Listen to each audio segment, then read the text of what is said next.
Hey, hello. Balik lagi di channel Spoiler Moon dan kita akan lanjutkan lagi kisah hidup Fang Yuan. Nah, di part sebelumnya sudah diceritakan kalau Fang Yuan itu sudah memulai perjalanannya menuju Gunung Sanca. Selain itu, kemarin juga diceritakan bahwa Fang Zheng, yang mana dia berkembang di benua tengah. Fang Zheng saat ini bahkan tingkat kultivasinya lebih tinggi daripada Fang Yuan, di mana dia ada di peringkat 4 tahap menengah. Sebenarnya itu hal yang wajar, karena setelah keluar dari Gunung Qingmao, Fang Yuan itu seperti mereset kultivasinya. Sedangkan Fang Zheng kan dia terus melanjutkan kultivasinya. Maka kalau Fang Yuan itu tertinggal, itu adalah hal yang wajar. Malah ketika Fang Yuan sudah hampir mengejar Fang Zheng, itu bisa diartikan kalau Fang Yuan itu perkembangannya sangat pesat. Nah, kita akan lanjutkan lagi cerita kali ini di part 61. Setibanya Fang Yuan dan Bai Ning di kaki Gunung Sanca, tiba-tiba mereka mendengar suara perkelahian di depan mereka. "Jangan, jangan kemari, jangan!" teriak seorang master Gu wanita yang sangat ketakutan. Nafas wanita itu terlihat terengah-engah dan pakaiannya pun kini sudah compang-camping. "Hahaha, gadis cantik, patuhlah dan jangan memberontak lagi. Biarkan kami menikmati tubuhmu dan juga kami jamin kamu pasti akan merasa senang," kata salah seorang master iblis yang terlihat penuh birahi. "Sial," pikir wanita itu, dia sudah kehabisan tenaganya. Itulah yang terlihat. Wanita itu perlahan mundur, akan tetapi master iblis terus mendekatinya. Pakaian di tubuhnya kini dirobek oleh para master iblis sedikit demi sedikit. Tubuhnya mulai terekspos. "Tolong, adakah seseorang yang bisa menyelamatkanku? Aku memiliki 30.000 Primeval Stone dan akan kuberikan sebagai imbalan," teriak wanita itu. Akan tetapi tidak satupun orang yang mau menolongnya. Sedangkan para master iblis yang mengejarnya kini justru semakin terpancing nafsunya karena mendengar teriakan itu. "Haha, percuma saja. Tidak ada seorang pun yang akan datang menolongmu. Hei gadis kecil, kau adalah mangsa kami, 10 tiran. Setelah nanti bos mengicipi tubuhmu, maka nanti kamu akan kami gilir bergantian. Tunggu saja.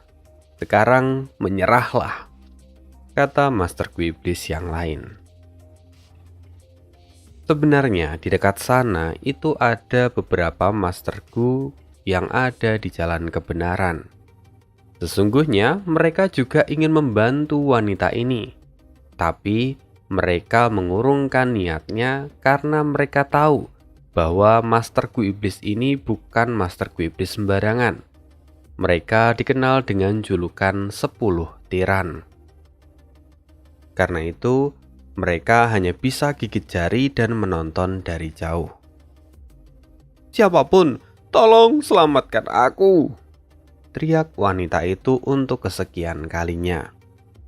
Kini wanita itu terus berlarian dan meminta bantuan kemanapun. Akan tetapi setiap masterku yang dia hampiri tidak ada yang mau membantunya dan langsung memilih untuk menghindar. Sampai pada akhirnya mereka tiba di depan Fang Yuan dan Bai Ning yang masih tetap diam berdiri di posisi mereka.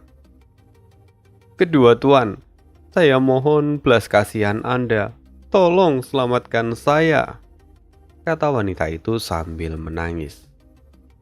"Hei bocah, kalian lebih baik tidak ikut campur dan menyingkirlah dari sini. Asal kau tahu, kami adalah 10 tiran yang berasal dari Gunung Nan. Jika kau tidak ingin pergi, maka jangan salahkan kami kalau bertindak kasar."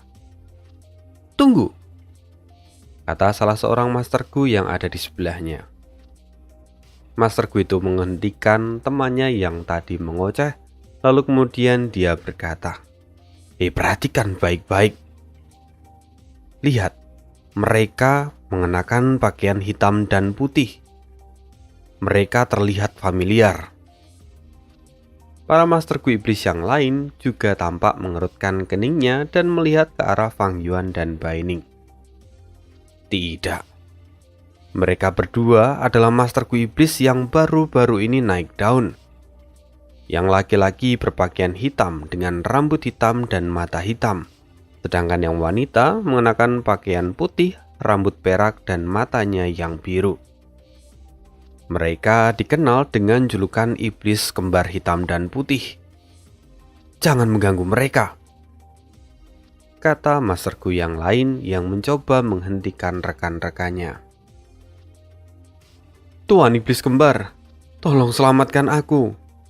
Mereka benar-benar mengancamku, kata wanita itu sambil memohon dan berlutut di tanah.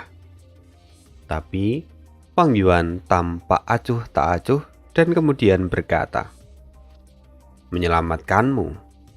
Apa untungnya bagiku menyelamatkanmu? Apa kau pikir dengan wajahmu itu dapat membuatku tertarik untuk menolongmu? Bodoh sekali. Apa menurutmu aku ini adalah orang yang baik dan suka membantu orang? Tatapan Fang Yuan tampak menghina wanita itu. Kemudian kembali Fang Yuan berkata, kalian bisa melanjutkan apapun yang kalian inginkan pada wanita ini. Aku tidak akan ikut campur dalam urusan kalian. Kebetulan untuk sampai ke tempat ini kami telah melalui perjalanan yang sangat panjang dan membosankan. Oleh karena itu, perlihatkanlah padaku pertunjukan yang bagus. Dengar itu, anggota dari 10 tiran pun terkejut. Dengan segera, salah satu dari mereka pun bergerak maju dan kembali menerkam ke arah masterku wanita yang berbaring di tanah. Kerak! Kali ini pakaian sutra dari wanita itu terkoyak dan dalamannya pun kelihatan. Melihat pemandangan di depannya, itu membuat para masterku iblis menjadi semakin birahi. Sementara itu, banyak masterku yang berada di jalan kebenaran hanya menggertakkan gigi dan mengepalkan tangan mereka tanpa bisa melakukan apapun. Tidak, aku mohon padamu, tolong hentikan ini, teriak masterku wanita itu dengan putus asa. Akan tetapi, Fang Yuan dan Baining masih tetap diam. Mereka sama sekali tidak terlihat memiliki niat untuk membantu wanita ini. Cih, dasar wanita hina. Apakah menurutmu kau bisa merayu kedua tuan iblis kembar hitam dan putih dengan terus memohon? Kau sungguh naif dan bodoh, kata salah seorang masterku iblis sambil membuang ludahnya di dekat tubuh wanita itu. Lalu kemudian masterku iblis itu pun lompat dan menaiki atas tubuh wanita itu. Namun saat dia sampai dan hendak memeluk tubuh wanita itu, tiba-tiba cahaya merah muda muncul dari tubuh wanita itu dan menyerang masterku iblis yang berada di atasnya. Tunggu, apa ini? Teriak anggota 10 tiran yang lain, yang mana mereka sangat terkejut melihat rekannya terlempar jauh, bahkan sampai tidak sadarkan diri. Berani-beraninya kau melawan kami. Ayo kita serang dia bersama-sama, teriak anggota dari 10 tiran yang lain. Akan tetapi, sesaat kemudian cahaya merah muda kembali menyala dan membuat seluruh anggota dari 10 tiran itu terhempas jauh ke segala arah. Kini penyamaran dari wanita itu telah hilang sepenuhnya, dan cahaya merah muda itu menunjukkan kekuatan pertarungan dari masterku wanita itu yang sesungguhnya. Entah metode apa yang sebelumnya dia gunakan, Tapi serangan itu membuat seluruh anggota dari 10 tiran menjadi lemah dan sangat tidak berdaya. Bahkan mereka tidak memiliki tenaga untuk bangun. Pada dasarnya, wanita itu memang sebenarnya kuat. Bahkan kultivasinya pun sudah ada di peringkat 4. Setelah menunjukkan penampilan aslinya, Master Gu wanita itu pun tertawa. Pandangan matanya sangat memikat dan mencuri jiwa kaum pria yang melihatnya. Tidak hanya itu, lekuk tubuhnya yang sempurna itu bagaikan buah persik yang berbunga di musim semi, dan itu membuat semua orang menjadi sangat nyaman. Iblis kecil, kau sebelumnya telah membiarkan seorang wanita berada dalam kesusahan. Apakah kau sungguh laki-laki yang sejati? Kata Master Gu perempuan itu sambil memandang ke arah Fang Yuan. Humair, apa menurutmu akting payahmu ini bisa menipuku? Jawab Fang Yuan dengan ringan. Wanita itu menjadi sangat terkejut saat mendengar Fang Yuan memanggil nama aslinya yang bahkan tidak diketahui oleh banyak orang. Tidak kusangka kau bisa mengetahui nama asliku. Ini adalah sebuah kehormatan bagiku. Akan tetapi, sebelum aku mengungkapkan identitasku yang sebenarnya, bagaimana bisa kau mengetahuinya? Kata wanita itu yang tidak lain tidak bukan adalah Humair. Mendengar itu Fang Yuan pun tertawa, lalu dia berkata, sebelum kau menunjukkan jati dirimu yang sesungguhnya, aku sebenarnya hanya menebak-nebak saja. Tapi siapa yang peduli apakah tebakanku itu benar atau salah? Karena aku tidak mengalami kerugian sedikit pun. Bahkan jika Humair adalah seorang ahli di jalan iblis, mendengar perkataan Fang Yuan, Humair pun merasakan sakit di dadanya. Sedikit mengenali tentang Humair. Humair adalah seorang wanita yang mana mengembangkan kultivasinya di jalur iblis. Dia sangat terkenal dan juga menakutkan. Humair adalah seorang ahli yang pandai dalam penyamaran. Selain itu, Humair juga memiliki koneksi yang luas.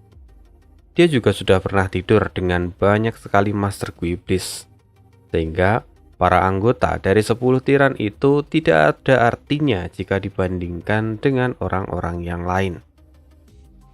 Penyamaran dan penampilannya sebelumnya hanya untuk mempermainkan orang-orang ini. Dan Humair dengan sengaja memanfaatkan mereka untuk menyelidiki serta mendekati Fang Yuan dan Baining. Tapi sayang, Fang Yuan memiliki penglihatan yang tajam dan langsung mengetahui penyamaran dari Humair. Haha, Fang Zeng, kau sungguh tidak berperasaan. Tapi kau jangan terlalu sombong dulu. Kalian berdua saat ini sudah menjadi perbincangan di seluruh Gunung Sanca. Dan sekarang ada banyak sekali para senior yang ingin menguji kemampuan kalian. Selain itu, kalian juga sudah menyinggung banyak orang. Karena itu kusarankan agar kalian berhenti di sini dan tidak melanjutkan perjalanan kalian. Kalau tidak, kalian mungkin akan kehilangan nyawa saat sedang mendaki Gunung Sanca, kata Humair yang mencoba memperingatkan. Itu artinya kau adalah orang pertama yang diutus untuk menguji kemampuan kami. Selain itu, mengapa kau harus mengkhawatirkan keselamatan hidup kami? Kata Fang Yuan dengan acuh tak acuh. Pertanyaan yang bagus, anak kecil. Keberanianmu sungguh luar biasa dan aku pun menyukainya. Haha, iblis kecil. Mari kita lihat siapa yang akan tertawa sampai akhir. Aku harap kau dapat bertahan dan bisa meninggalkan gunung ini dengan selamat, kata Humair dengan tatapan tajam, lalu dia pun segera pergi meninggalkan Fang Yuan dan Baining. Humay'er, pikir Fang Yuan dalam hati sambil melihat kepergiannya. Tentu Fang Yuan tahu asal-usul dari Humay'er yang bahkan orang lain tidak mengetahuinya. Humay'er memiliki asal-usul yang sangat hebat. Dia adalah cucu dari nenek Mei Hua, seorang kultivator yang pernah mencapai ranah immortal. Dalam kehidupan Fang Yuan sebelumnya, 100 tahun dari sekarang, Humay'er akan mengumpulkan kekuatannya dan kemudian pergi menuju Gunung Xiyang. Tidak ada yang tahu apa yang terjadi di sana, tapi satu hal yang pasti, Humay'er mendaki gunung itu dengan status Master Gu peringkat 4. Akan tetapi setelah turun dari gunung, dia sudah meningkatkan kultivasinya menjadi peringkat 5 tahap puncak.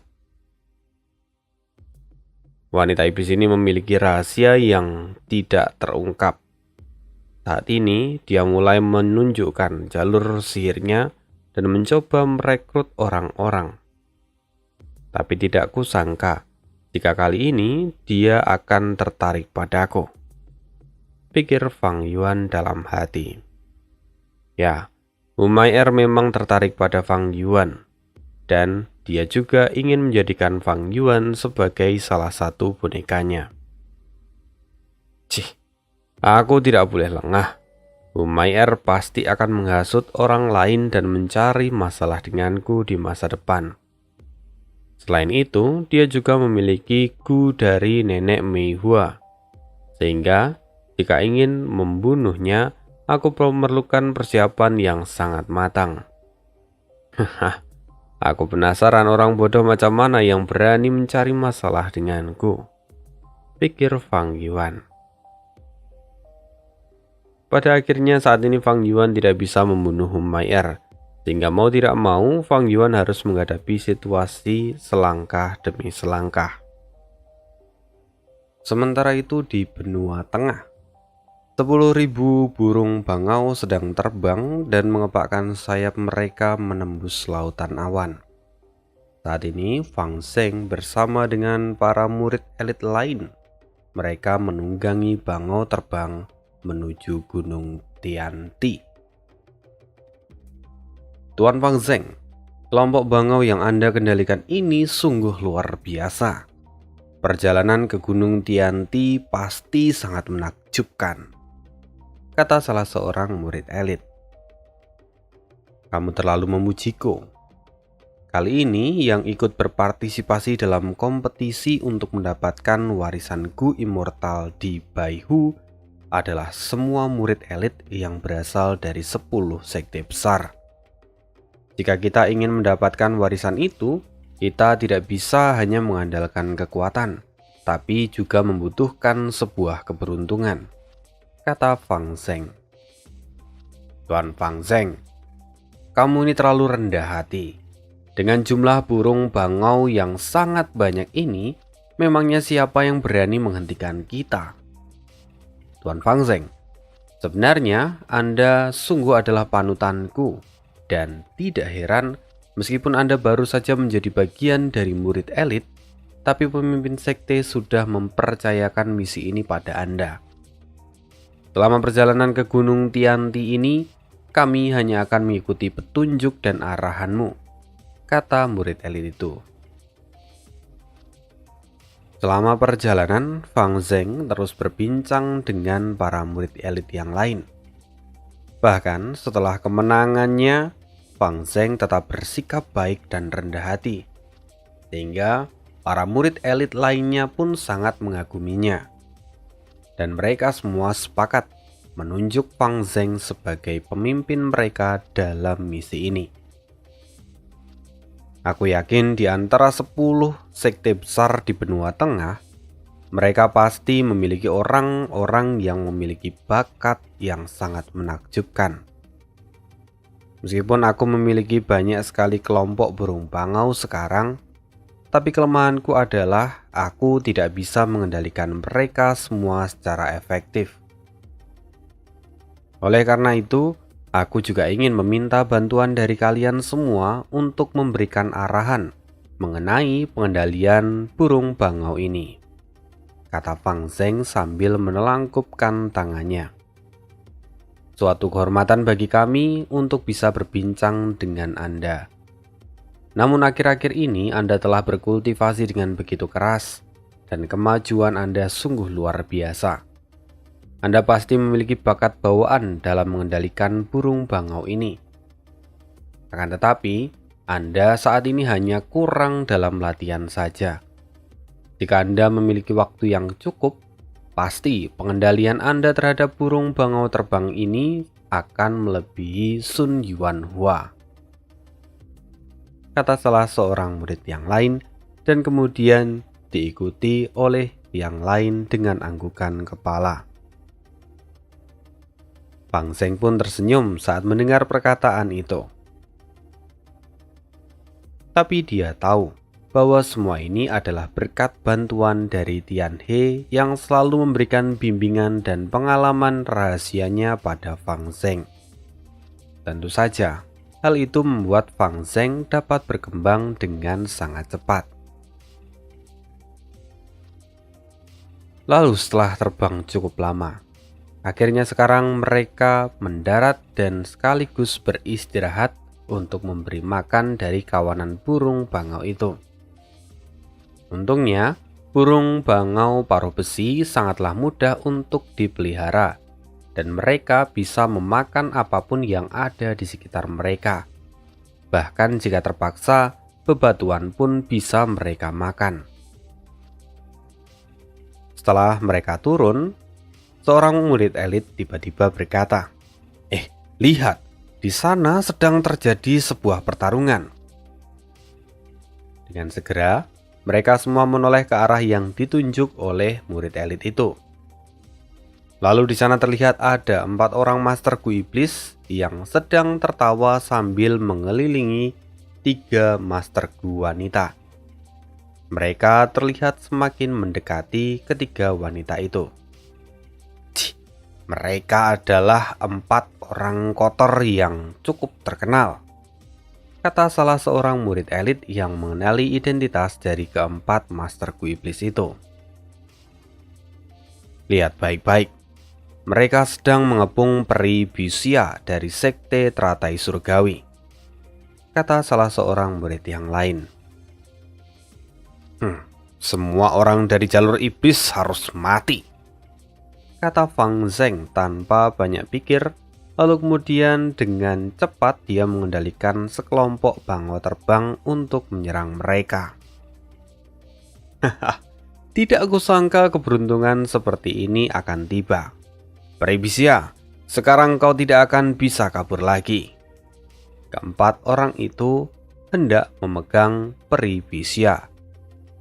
Brengsek, gumam peri Bisia yang kini tampak putus asa. Kini tubuh peri Bisia sudah penuh dengan luka, sehingga dia tidak memiliki kekuatan untuk melawan mereka semua. Akan tetapi, saat dia mulai berpikir untuk bunuh diri, tiba-tiba sekelompok burung bangau terbang mendekat ke arahnya.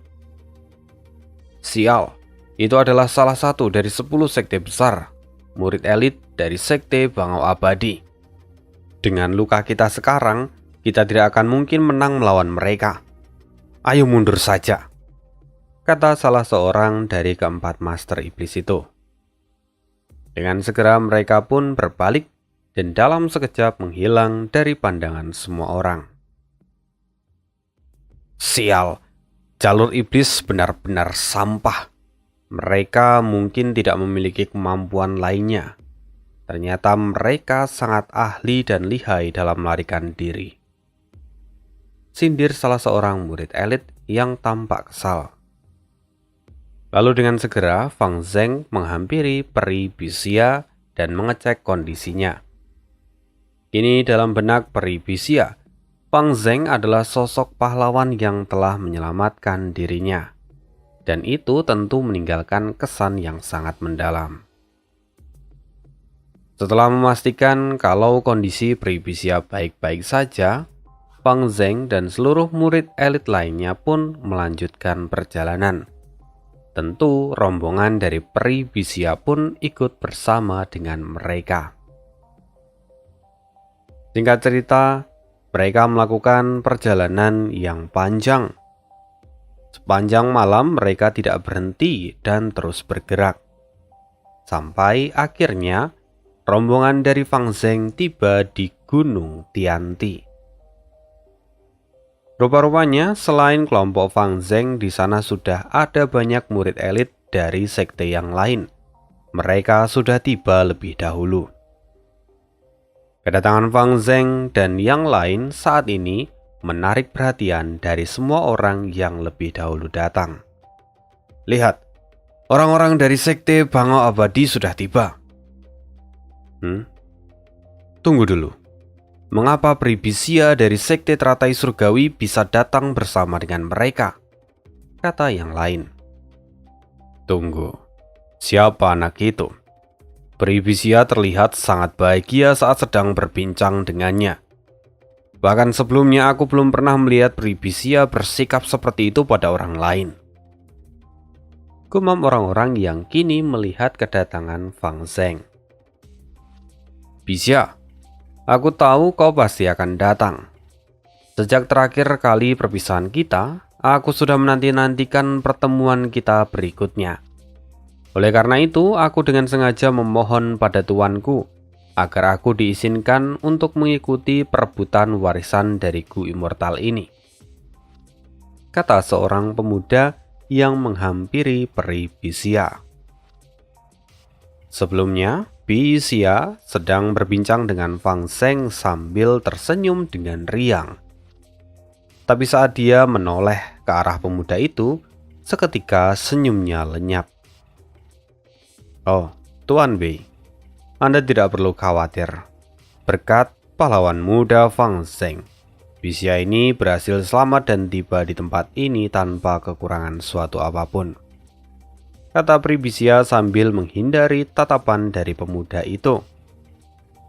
Nama pemuda itu tidak lain adalah Wei Wusang. Pahlawan muda? Gemam Wei Wusang yang bingung sambil menatap Fang Zheng yang ada di samping Bisia. Perkenalkan, saya Fang Zheng dari sekte Bangau Abadi.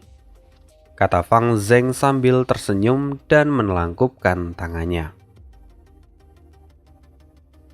Dia adalah pahlawan muda Fang Zheng, murid elit dari sekte Bangau Abadi, dan juga orang nomor 1 dalam ujian tengah. Tidak hanya itu, pahlawan muda Fang Zheng juga bisa mengendalikan 10.000 burung bangau terbang paruh besi. Berkat pengendaliannya ini, kami bisa sampai ke Gunung Tianti dengan cepat, kata Bisia dengan wajah merona. Terlihat sekali bahwa peri Bisia ini menaruh ketertarikan pada Fang Zheng. Sekte Bangau Abadi?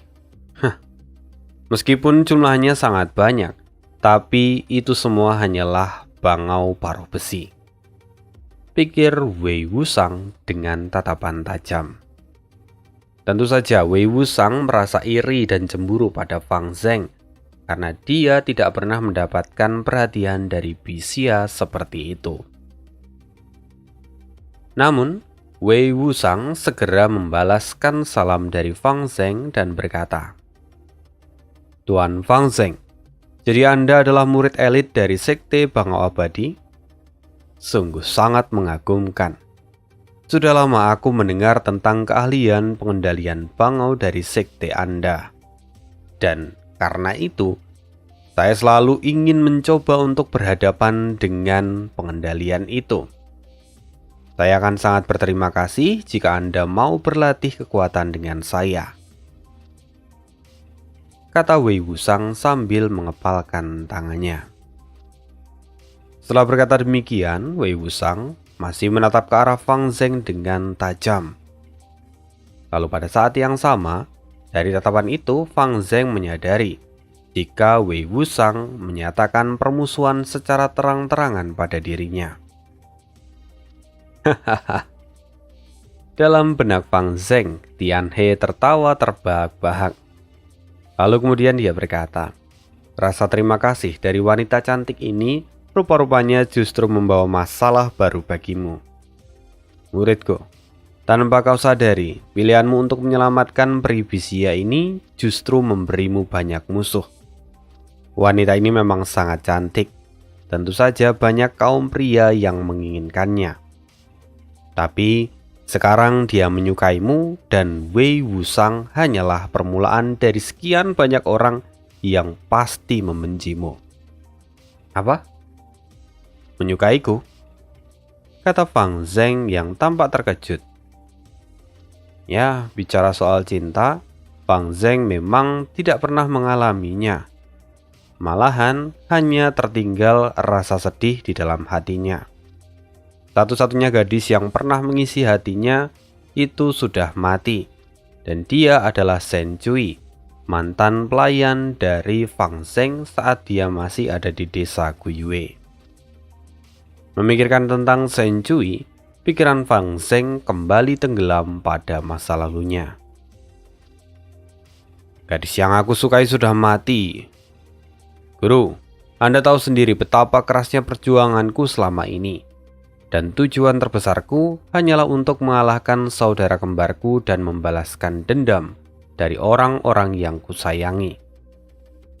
Meskipun desa Guyue sudah hancur, tapi garis keturunan klan Guyue masih ada. Kata Fang Zeng dalam benaknya. Haha, muridku bodoh. Meskipun kau tidak memiliki ketertarikan pada peri Bisia, tapi Wei Wusang tidak akan melepaskanmu. Mengapa kau tidak memikirkan resikonya sebelum memutuskan untuk menyelamatkan wanita itu? Kata Tian He sambil terus tertawa. Tapi, aku benar-benar tidak ingin bertarung dengannya. Saat di Sekte Bangau Abadi, aku pernah mendengar cerita tentang Wei Wusang. Dia adalah seorang Master Gu penyembuh, seorang bintang baru yang berasal dari Sekte Iris Surga. Dia adalah seorang jenius yang memiliki bakat kelas pertama. Dia sangat ahli dalam menyembuhkan diri. Berkat kehebatannya itu, dia bahkan tidak pernah terluka dalam setiap pertarungan. Jika aku bertarung dengannya, meskipun aku bisa menang, tapi dampaknya tubuhku tidak akan ada di kondisi yang prima. Dan itu tentu saja akan mempengaruhi performaku saat bersaing memperebutkan warisan dari Gu Immortal. Kata Fang Zeng. Kau tidak perlu mengkhawatirkan hal semacam itu.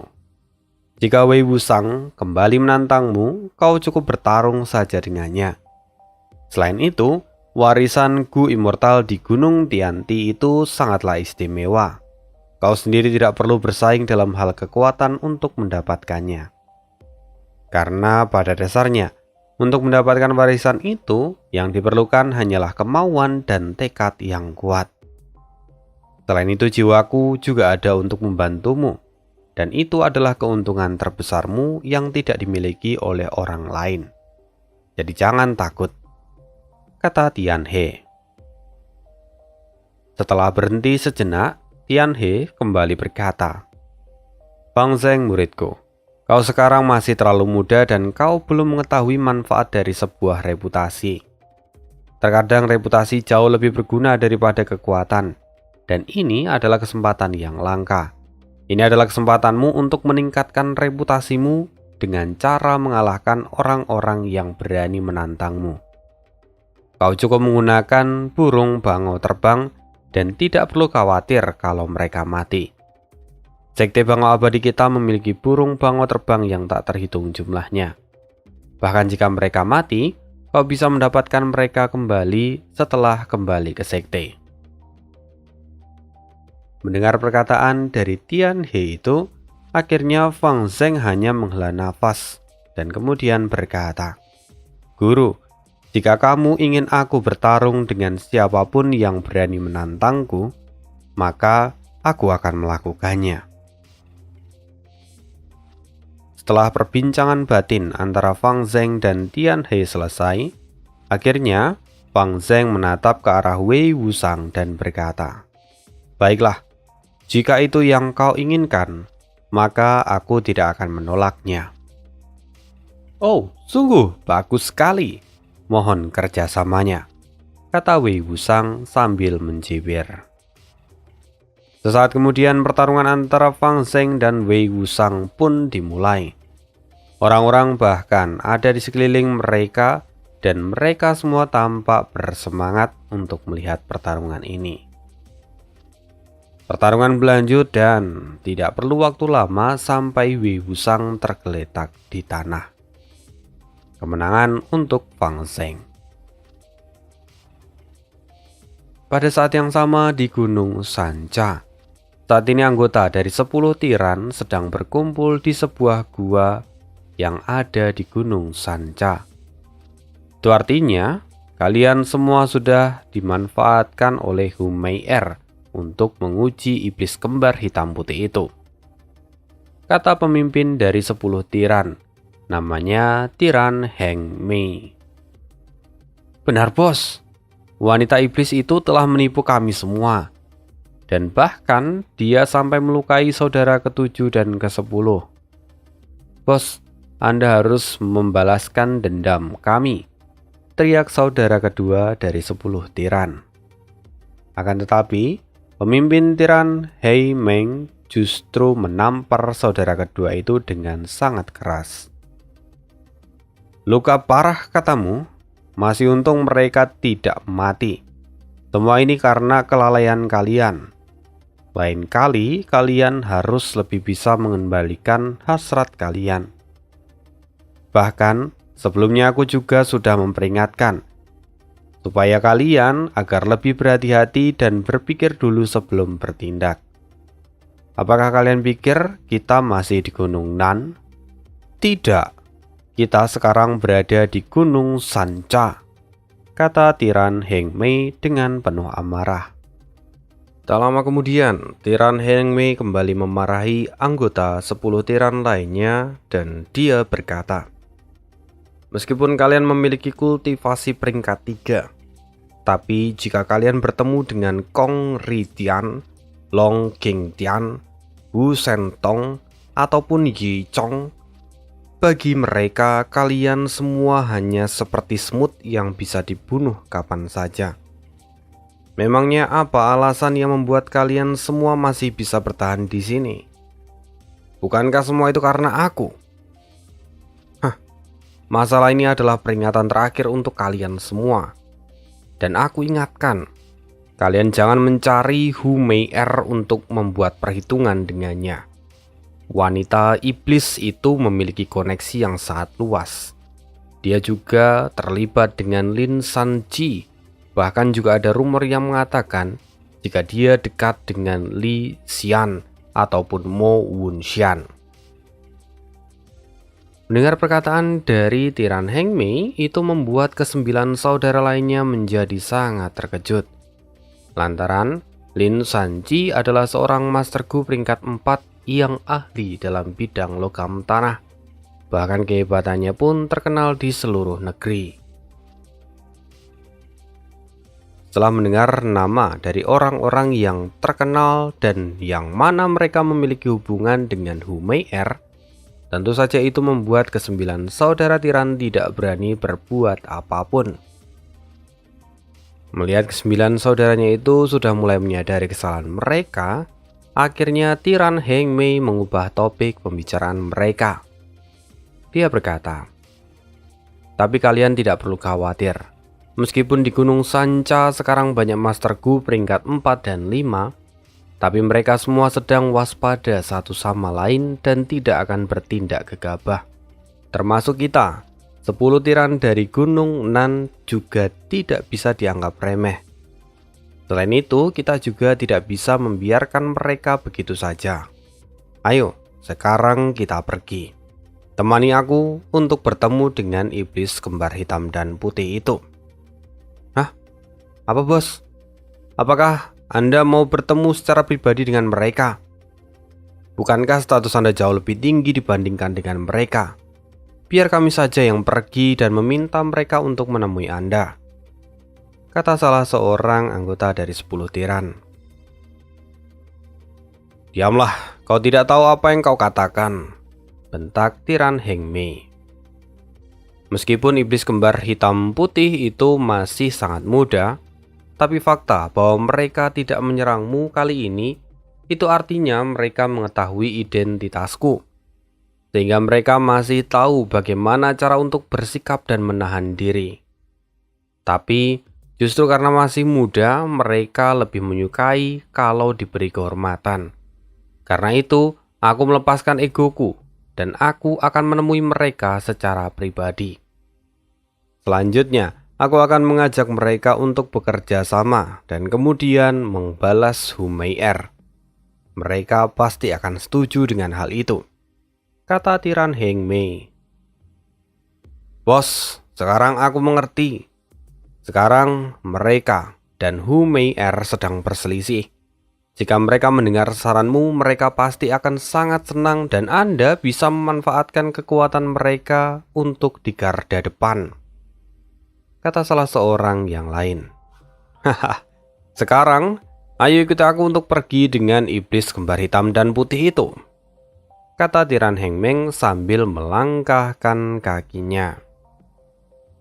Di sisi lain saat ini Fang Yuan dan Bai Ning sedang menatap puncak Gunung Sanca. Gunung Sanca itu memiliki ciri khas yang sangat menarik, di mana gunung itu memiliki 3 puncak yang berbeda. Sehingga kalau dilihat dari kejauhan, bentuknya seperti trisula. Lalu di atas ketiga puncak itu, terdapat pintu masuk menuju warisan 3 raja. Pada saatnya tiba nanti, puncak gunung akan memancarkan 3 berkas cahaya, dan kemudian membiarkan orang-orang untuk masuk ke dalam pintu warisan itu. Masih ada sekitar 8 hari lagi sebelum pintu warisan selanjutnya dibuka. Sembari menunggu, ayo kita cari tempat untuk tinggal, kata Fang Yuan sambil melihat sekeliling. Pada awalnya, Gunung Sanca adalah tempat yang tidak diminati oleh siapapun dan hanya digunakan sebagai tempat tinggal dari klan C dan klan Zhou, di mana kedua klan ini pun selalu bertarung satu sama lain. Akan tetapi, sejak berita warisan dari 3 raja yang terbuka, suasana di Gunung Sanca menjadi sangat ramai. Banyak masterku dari seluruh penjuru datang untuk mencari warisan itu. Sehingga tidak heran, sering sekali terjadi keributan antara kedua kubu yang berbeda pendapat. Saat ini Fang Yuan dan Bai Ning sedang menuju ke sebuah gua yang berada di tengah gunung. Selama perjalanan, mereka menemukan banyak jejak yang tertinggal dan juga menandakan bahwa ada seseorang di dalam gua itu. Dan benar saja, ketika Fang Yuan dan Bai Ning masuk ke dalam gua itu, mereka mendengar suara teriakan dari kedalaman gua. Ini adalah wilayahku, Mang Guang. Jika kalian tidak ingin mati, menjauhlah dari gua ini. Teriak orang yang bernama Mang Guang itu pada Fang Yuan dan Bai Ning. Hah, Mang Guang? Siapa yang takut dengan ancaman seperti itu? Tempat ini lumayan bagus dan aku juga menyukainya. Karena itu aku akan mengambilnya, kata Fang Yuan dari luar gua. Persetan, karena kau tidak ingin pergi, maka jangan salahkan aku jika aku bertindak kasar dan membuatmu mati hari ini, kata Mang Guang sambil berjalan keluar gua. Akan tetapi seketika dia terkejut saat menyadari kalau orang yang berdiri di depan guanya itu adalah Fang Yuan dan Bai Ning. Kalian? Apakah kalian adalah iblis kembar hitam dan putih? Kata Mang Guang. Menurutmu apa? Tanya Bai Ning dengan acuh tak acuh. Dalam sekejap Mang Guang yang sebelumnya berlaga hebat, kini nyalinya menjadi ciut dan sangat ketakutan. Akan tetapi, demi nyawanya yang sangat berharga, akhirnya Mang Guang mempersilahkan Fang Yuan dan Bai Ning untuk masuk ke dalam gua. Sedangkan dia sendiri kembali berkeliaran di dalam belantara hutan Gunung Sanca. Setelah berhasil mengusir Mang Guang, Fang Yuan dan Bai Ning segera masuk ke dalam gua. Ternyata gua itu sudah ditata dengan rapi oleh Mang Kuang, sehingga mereka tidak perlu membuang tenaga untuk menata apapun. Kondisi di Gunung Sanca kali ini sangat berbahaya. Jadi selama 8 hari ke depan, kita harus bergantian berjaga, kata Wang Yuan kepada Bai Ning. Dan Bai Ning pun setuju dengan usulan itu. Selain itu, aku yakin Humair tidak mungkin akan tinggal diam. Jadi kemungkinan besar beberapa hari ke depan kita akan menghadapi banyak masalah. Tapi di sisi lain, jika mereka datang dengan sendirinya menemui kita, itu justru adalah kesempatan yang baik untuk memperkuat reputasi kita, kata Wang Yuan. Tapi tidak lama kemudian, Wang Yuan mendengar sebuah suara dari luar gua. Apakah iblis kembar hitam dan putih ada di dalam gua ini? Saya adalah Tiran Heng Mei. Kali ini saya secara khusus datang untuk bertemu dengan kalian berdua, kata Tiran Heng Mei. Mendengar perkataan itu, akhirnya Wang Yuan dan Bai Ning pun keluar dari gua. Mereka melihat sekelompok Master Gu Iblis yang dijuluki sebagai 10 tiran. Kedatangan mereka pun memancing banyak perhatian dari para Master Gu lain yang ada di sekitar mereka. Bahkan Mang Kuang yang belum pergi jauh dari gua itu pun kembali karena ingin melihat situasinya. Tiran Heng Mei, aku memang berniat untuk mengunjungimu, tapi justru kau menemuiku lebih dulu, kata Wang Yuan. Oh, benarkah? Aku tersanjung mendengarnya, kata Tiran Heng Mei sambil tersenyum. Tapi Wang Yuan kemudian berkata, benar saja, kudengar kau adalah seorang Master Gu yang menekuni jalur kekuatan. Mari kita lakukan pertarungan hidup dan mati. Kita tentukan siapa yang terkuat di antara kita. Aku, Fang Zheng, sedang menekuni jalur kekuatan dan akan menjadi orang nomor 1 di jalur kekuatan. Kerahkan seluruh kemampuanmu dan lawanlah aku. Mendengar itu, Tiran Heng Mei jelas terkejut. Tapi Wang Yuan tidak memberikan dia waktu untuk berpikir. Dia langsung mengaktifkan Gu Upaya sekuat tenaga dan menyerang Tiran Heng Mei. Melihat sikap Wang Yuan itu, tentu saja membuat Tiran Heng Mei menjadi sangat marah. Akan tetapi, dia tidak menghindari serangan dari Wang Yuan, melainkan dia justru berinisiatif untuk menahan serangannya. Bam! Wang Yuan dengan keras menabrak Tiran Heng Mei dan membuatnya terlempar hingga 5 langkah. Setelah menerima pukulan itu, Tiran Heng Mei bisa merasakan jika kekuatannya lebih kuat dibandingkan dengan Wang Yuan. Hal itu tentu saja karena kultivasi Tiran Heng Mei berada di peringkat 4 tahap menengah, sedangkan Wang Yuan masih berada di peringkat 4 tahap awal. Tiran Heng Mei memang memiliki keyakinan bisa menang melawan Wang Yuan. Akan tetapi, yang membuat dia ragu kali ini adalah masih ada Bai Ning yang juga berada di peringkat 4 tahap awal. Jika Bai Ning ikut menyerangnya, maka itu akan menjadi hal yang merepotkan bagi Tiran Heng Mei. Tiran Heng Mei, mengapa kau begitu berhati-hati? Bai Ning, kau urus saja anggota dari 10 tiran lainnya. Tiran Heng Mei adalah milikku, kata Wang Yuan yang menyadari keraguan dari Tiran Heng Mei. Baiklah, aku beri kau waktu 5 menit. Jika kau tidak bisa mengalahkannya, maka aku yang akan mengambil alih untuk menyerang Tiran Heng Mei, kata Bai Ning. Dia bersiap untuk menyerang anggota dari 10 tiran yang lainnya. Sesaat kemudian terjadilah pertarungan sengit antara Wang Yuan melawan Tiran Heng Mei dan juga Bai Ning melawan 9 anggota dari 10 tiran. Seiring berjalannya waktu, terlihat jika Wang Yuan jauh lebih mendominasi pertarungan dengan Tiran Heng Mei. Iblis kecil, bagaimana mungkin kau bisa begitu kuat? Bukan hanya perpaduan Guom yang kau miliki lebih kuat dariku, tapi kau juga seperti telah memiliki banyak pengalaman dalam bertarung. Di usiamu yang masih begitu muda, cara bertarungmu tidak mungkin seperti ini. Kau sudah seperti monster yang berumur ratusan tahun, kata Tiran Heng Mei sambil terus mencoba menahan serangan dari Wang Yuan. Poin pentingnya adalah setiap kali Fang Yuan mengalami luka, maka dia akan menjadi lebih kuat.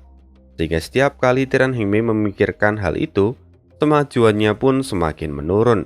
Dan dia tidak berani menyerang Fang Yuan sama sekali. "Bang Zeng, kau keterlaluan!" teriak Tiran Hengmei sambil memuntahkan darah. Kini dada, lengan, dan kakinya pun sudah patah. Tapi setiap kali dia ingin mundur, Fang Yuan selalu menghalangi pergerakannya. Sementara Bai Ning sudah membunuh ke-9 anggota dari 10 tiran. Dan Bai Ning sekarang membantu Fang Yuan untuk menghalangi Tiran Hengmei untuk melarikan diri. Setelah itu, Fang Yuan memanggil 6 jiwa binatang buas miliknya dan menerkam Tiran Hengmei secara bersamaan. Tiran Hengmei dipukuli hingga babak belur, organ dalamnya pecah, bahkan tulangnya pun berceceran di tanah. Pada akhirnya, di tangan Fang Yuan, Tiran Hengmei pun kehilangan nyawanya secara mengenaskan. Peristiwa ini tentu saja membuat para Master Gu yang melihat pertarungan ini menjadi tercengang. Ya, lagi dan lagi, Fang Yuan dan Bai Ning menciptakan kesan yang mendalam dalam pertarungan dan berhasil meningkatkan reputasi mereka. Fang Yuan semakin terkenal di seluruh Gunung Sanca. Oke, sekian dulu video kali ini. Dan kalau misalnya ada yang mau bagi-bagi kopi buat Mimin, boleh banget lewat traktir aja ya. Nanti disitu bisa bagi-bagi kopi. Terima kasih, see you again di next video, dan bye.